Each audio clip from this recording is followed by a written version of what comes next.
ఆకువీడు రామాలయం నిర్మాణం అనుమతులను సవాల్ చేస్తూ దాఖలైన పిటిషన్లను ఏపీ హైకోర్టు కొట్టేసింది.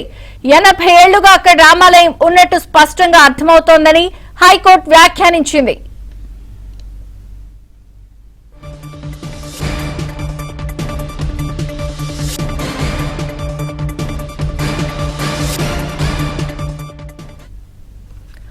ఆకువీడు రామాలయం నిర్మాణం అనుమతులను సవాల్ చేస్తూ దాఖలైన పిటిషన్లను ఏపీ హైకోర్టు కొట్టేసింది.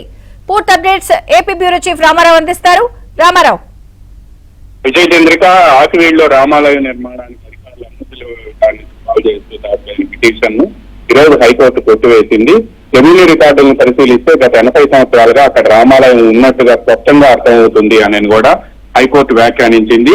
అన్ని ఆధారాలు రికార్డులు పరిశీలించిన తర్వాత మాత్రమే జిల్లా కలెక్టరు, నగర పంచాయతీ కమిషనరు రామాలయ నిర్మాణానికి అనుమతులు ఇచ్చారు అని కూడా హైకోర్టు పేర్కొంది.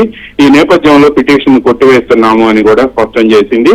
గతంలో రామాలయ నిర్మాణాన్ని సవాల్ చేస్తూ కూడా హైకోర్టులో బిల్ దాఖలు చేశారు. ఈ బిల్లుపై హైకోర్టు ధర్మాసనం, చీఫ్ జస్టిస్ ధర్మాసనం కూడా విచారణ జరిపిన అనంతరం ఇది ఆల్రెడీ దీనికి సంబంధించి సింగిల్ బెంచ్ లో ఉన్న రిట్ పిటిషన్లు కానీ లేకపోతే పిటిషన్లు కానీ ఉండటంతో అక్కడికి వెళ్ళి తెలుసుకోవాలని ఈ పిటిషన్ బిల్ ని డిస్మిస్ చేస్తున్నామని పేర్కొనగా డిస్మిస్ చేయొద్దు, దాన్ని డిస్పోజ్ చేయాలి అని కోరినప్పుడు హైకోర్టు ధర్మాసనం డిస్పోజ్ చేసింది. ఇప్పుడు రిట్ పిటిషన్ కి సంబంధించి ఆ రోజు రిట్ పిటిషన్ కూడా బిల్లు కూడా ఉపసంహరించుకుంటున్నామని చెప్పారు.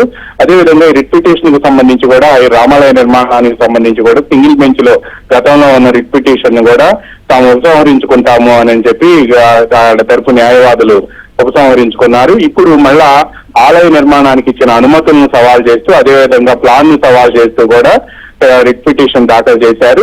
ఈ పిటిషన్ పై హైకోర్టు ఈ రోజు విచారణ జరిపింది. నిన్ననే విచారణ జరపాలని కోరినప్పటికీ కూడా లంచ్ మోషన్ రూపంలో విచారణ జరపాలని కోరినప్పటికీ కూడా కోర్టు అంగీకరించలేదు. ఈ రోజు విచారణ జరుపుతామని పేర్కొంది. ఈ రోజు విచారణ అనంతరం 80 సంవత్సరాలుగా అక్కడ రామాలయం ఉన్నట్టు కూడా రెవెన్యూ రికార్డుల్లో స్పష్టంగా అర్థమవుతుంది అని పేర్కొనడంతో పాటు దీనికి సంబంధించి జిల్లా కలెక్టరు, అదేవిధంగా నగర పంచాయతీ కమిషనరు అన్నింటినీ పరిశీలించిన తర్వాతనే ఈ విధమైన అనుమతులు ఇచ్చారు అని కూడా హైకోర్టు పేర్కొని దాఖలైన పిటిషన్ ను కొట్టివేసింది. విజయ్ చంద్రిక. Thank you Ramarao.